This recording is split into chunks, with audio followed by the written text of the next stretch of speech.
আজকে আমি বানাবো গোলাপ জামুন। তো 1.5 কাপ দুধ দিয়ে বানাবো। প্রথমে 1 কাপ দুধ দিয়ে নিচ্ছি আর 1/2 কাপ দিয়ে নিচ্ছি। এখন 1/2 কাপ ময়দা দিয়ে নিচ্ছি, 1/2 টিস্পুন বেকিং পাউডার দিয়ে নিচ্ছি। এখন মিশিয়ে শুকনো উপকরণগুলো মিশিয়ে নিচ্ছি সুন্দর করে হাত দিয়ে।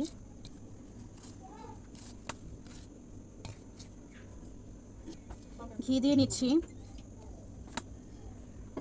ঘি দিয়ে মাখিয়ে নিচ্ছি যাতে সুন্দর মতো ডোটা হয়।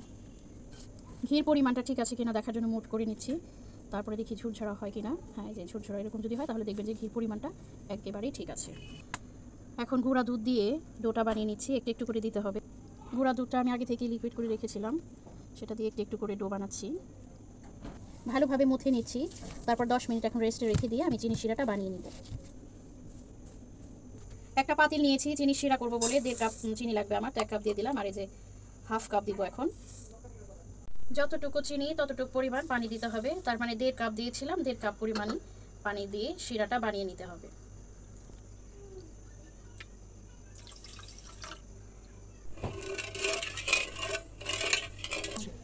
এখন এলাচ দিয়ে নিচ্ছি আর একটু লেবুর রস দিয়ে নিচ্ছি যাতে আঠালো ভাবটা কম থাকে। 2-1টা বলক দিয়ে নিয়েছি। এখন চুলা অফ করে দিয়ে এটা ঢেকে রেখে দিতে হবে। গোলাপ জামুনগুলো আমি এভাবে গোল গোল করে বানিয়ে নিচ্ছি। দেখুন কি সুন্দর হয়েছে। দেখুন কতগুলো গোলাপ জামুন হয়েছে। এখন এগুলো আমি ভেজে নিব। তেলটা বেশি গরম হওয়া যাবে না। এগুলো দিয়ে নিচ্ছি। মিষ্টির গন্ধে আমাদের বিম্ব চলে এসেছে। তুমি কি মিষ্টি খেতে চাও? ওই নিক, তারপরে খাবে। ওকে, তো এক এক করে আমি সবগুলো দিয়ে নিচ্ছি। কি সুন্দর লাগছে দেখতে। প্রায় সময় আমি এটা বানিয়ে থাকি। এগুলো চিনি শিরায় দিয়ে দিচ্ছি।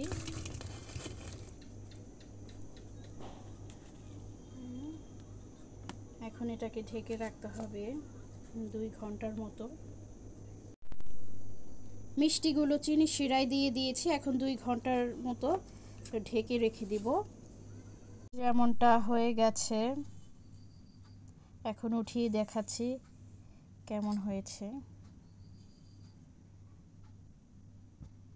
সেন্টটা অনেক সুন্দর।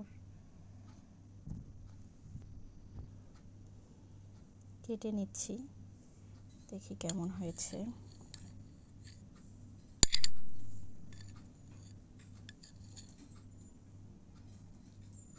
বাহ, ভেতরটা তো অনেক সুন্দর হয়েছে।